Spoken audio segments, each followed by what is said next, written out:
What's up, guys? How I are you? am Rigo, and I'm here part of My Sangre Latina. I'm sitting down with Blue, who worked on the soundtrack of Tinkerbell and the Legend of the NeverBeast. Kind of explain how what went into the soundtrack or in composing the music for this film.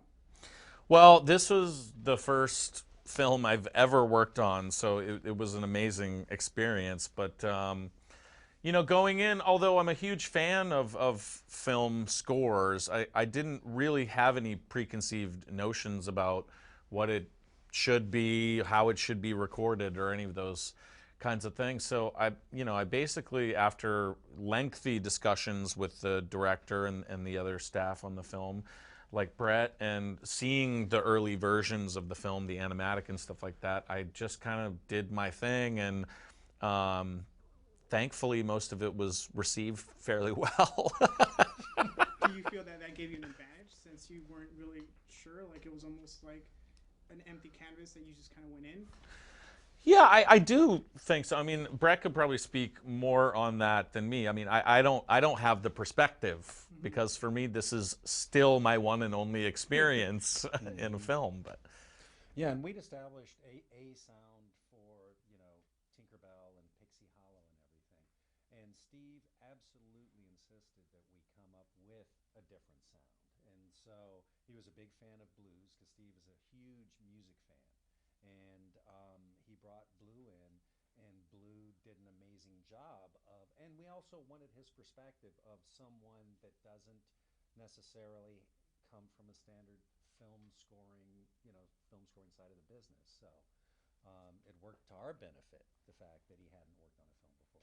Do you want to kind of explain a little bit of what kind of little tricks you used to get some sounds and where you went to receive and find, what led you to that search to find the items or sounds to the soundtrack? Or well, I knew that I wanted to use a lot of percussion instruments, and really concentrate primarily on percussion for the score. So, but I didn't necessarily want to use traditional percussion instruments because a lot of times a certain instrument will put you in a certain place. A tabla is going to put you in India, or so on and so forth. So I ended up finding a lot of unusual things at toy stores, and in particular various hardware stores. I ended up finding out that um, pots and planters that you use, to have plants in your home or your backyard and things like that, almost always have this hole at the bottom that's used to drain,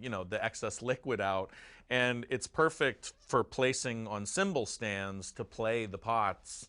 And we used all kinds of different pipes held together with string and tape and stuff like that. So it was, I mean, it was really fun experimenting with all these different things. I wish I could have seen you walking through the hardware store with your drumsticks and the look on people's faces as you were doing that. It was fun. I think people actually surprisingly got a kick out of it. A lot of people came up and were like, "What? What are you doing? Is this for Stomp?" No. so has this changed?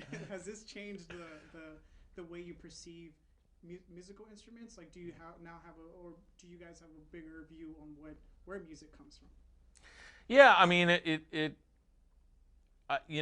in a lot of the pop producing that I do, which is sort of a big part of my day job, it's a lot of like sitting in front of a computer and a keyboard, Right. and MIDI sounds and that kind of stuff. So for me, it was really fun to not only explore purely organic sounds, but also non-traditional instruments as well. Awesome. It was a pleasure listening to you guys do this. So I appreciate it once again, and the musical score is amazing. Thank you. Thank you Appreciate it. so very much. Thank you guys. Pleasure.